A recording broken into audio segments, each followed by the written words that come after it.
the day where everybody's supposed to say what badges. We don't need no stinking badges. But the point being, there's a plan in place that says that the United Nations has got a system-wide action plan.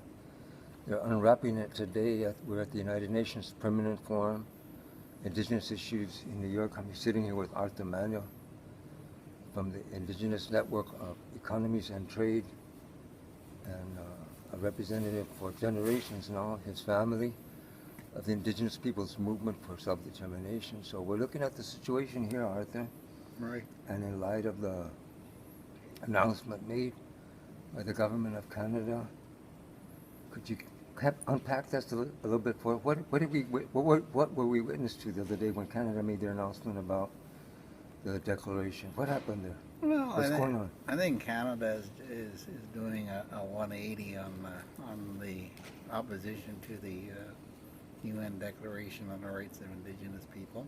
You know, like in 2007, Canada, along with the United States, New Zealand, and Australia, voted no on the UN Declaration on the Rights of Indigenous People.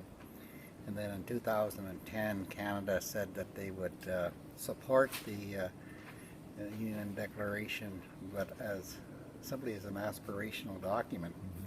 And basically what they did the other day was say that they're going to unconditionally support UNDRIP and implement it in Canada. So that's a 180.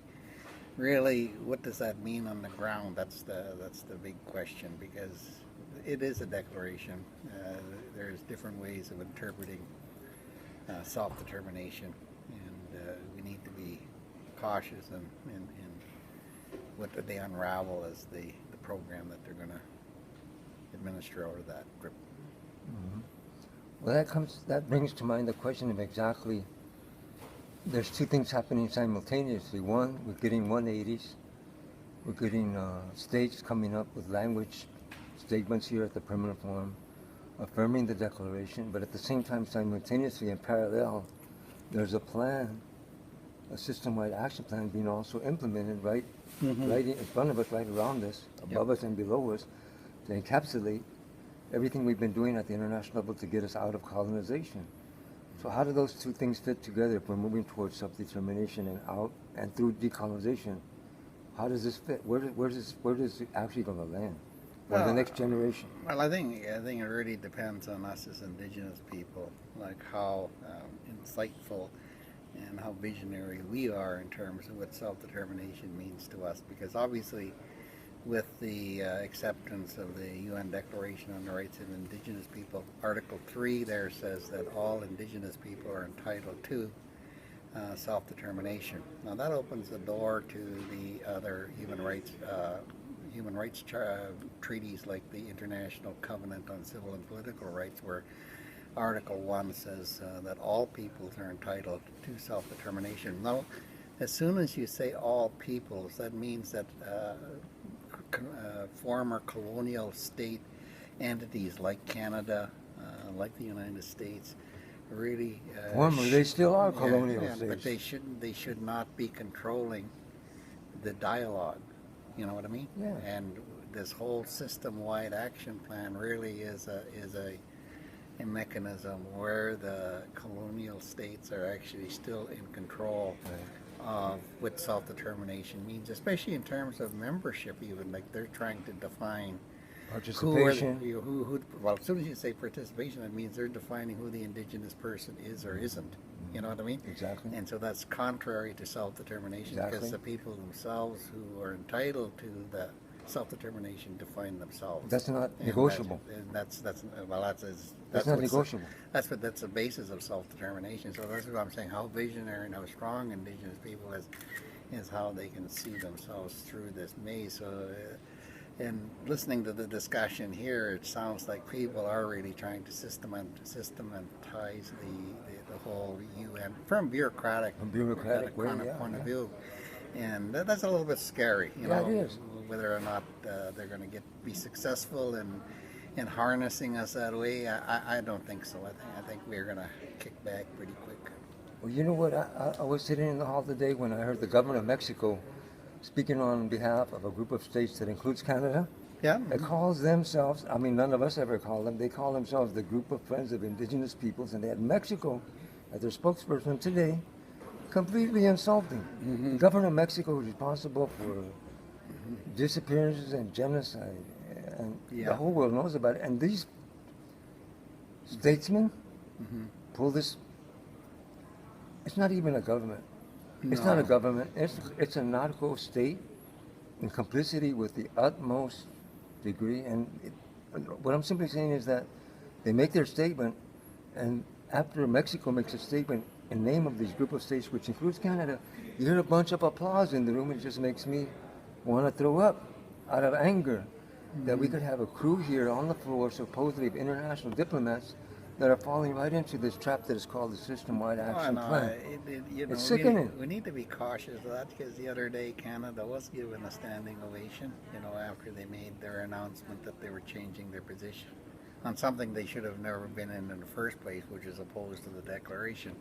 And now they're being applauded, given a standing ovation. I think that is pretty disgusting. Yeah. Because it really undermines Indigenous people in Canada, and the Indigenous people here that are standing up for that kind of stuff should understand that, because they would receive Indigenous people from Canada stand up first.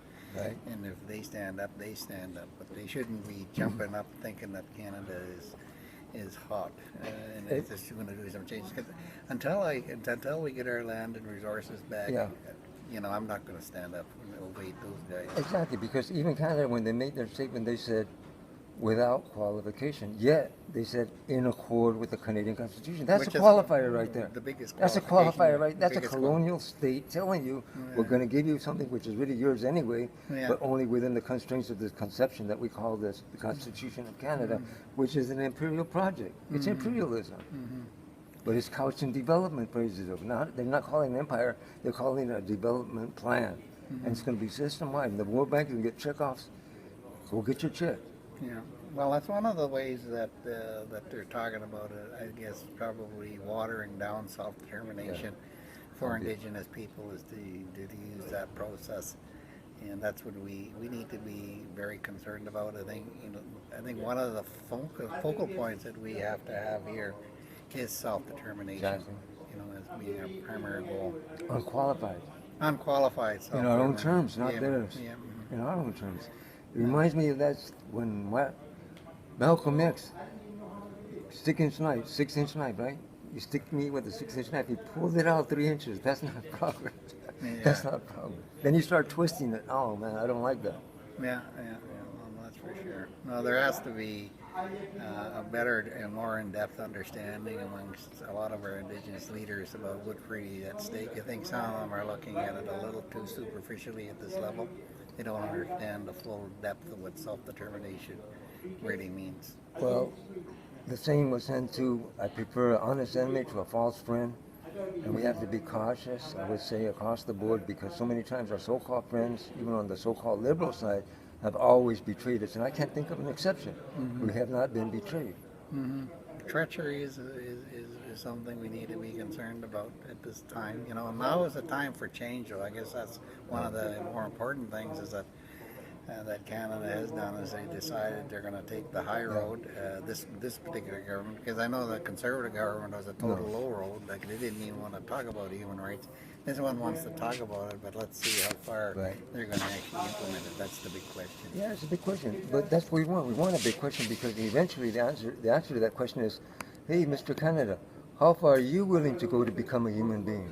Yeah. Are you really willing to become a human being yourself with us? Yeah. Then you're going to have to get rid of the doctrine of discovery. You're going to have to get a lot of policies that come from that imperialism, and let's finally have some kind of real recovery of our humanity together.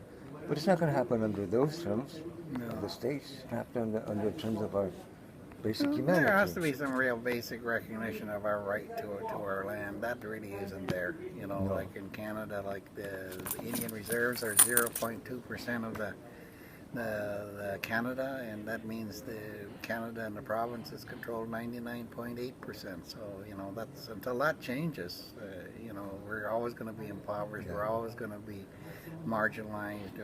We're always going to be outside the decision-making process. So the land base has to be a major land reform in all of the Central, South, and North America. The whole continent. The whole continent has to be.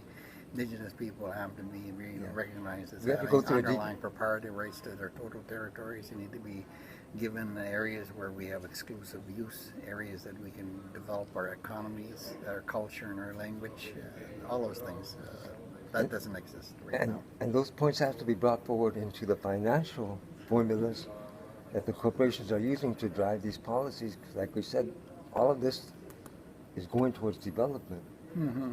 So no, you need to challenge the externalities that the Eurocentric economies have developed. Because I know the environment's not part of the economy; it's an externality. I know Indigenous rights are not part of the economy; they're externalities. Those things have to change if we're ever going to really have a kind of economy that our culture can survive in, and an economy that will be sustainable and protect this planet from climate change.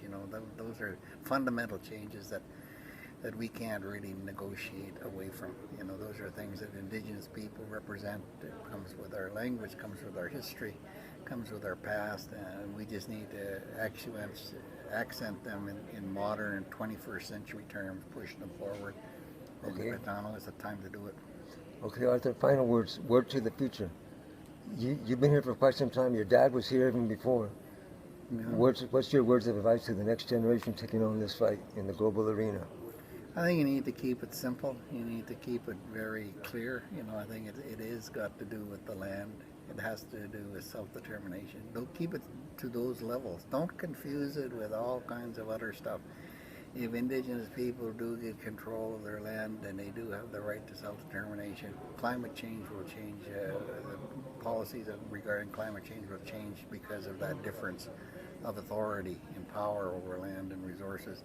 Other things will crystallize because of that. And so keep it simple, because once you start getting too confused on the issue, they get you.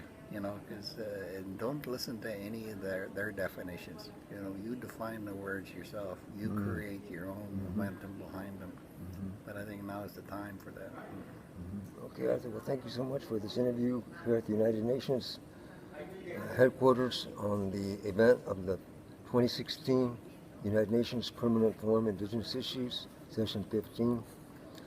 My name is Negana Matoka Tupac Enrique Acosta. Yautashkal, Tatokan Okali, Wewekoiva, Tasukamat.